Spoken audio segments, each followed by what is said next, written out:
from work because their wages were not enough for what they needed. Peace only comes through strength. Nobody wants the bloodshed to continue. Nobody, least of all the Ukrainians. But after everything that they have suffered, after everything that they have fought for, there can be no discussion about Ukraine without Ukraine, and the people of Ukraine must have a long-term secure future.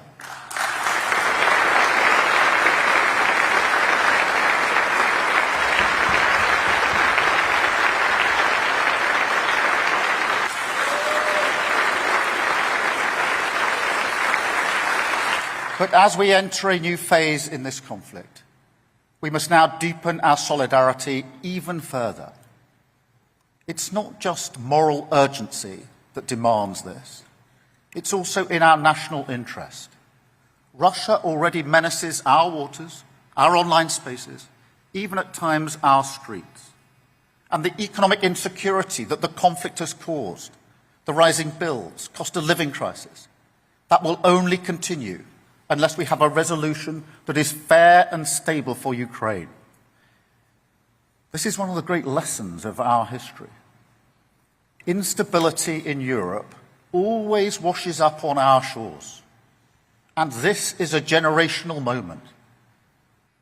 It could have a future in bioengineering, biofuels, or in hydrogen energy. Pounds from the National Wealth Fund for investment in Grangemouth, investment in Scotland's industrial future.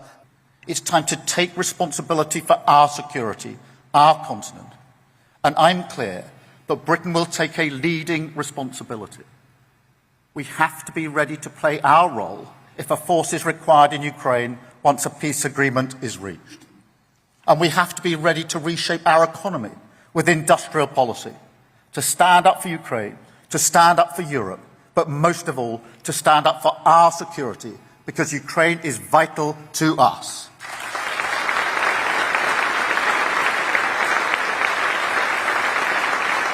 Thank you. Thank you.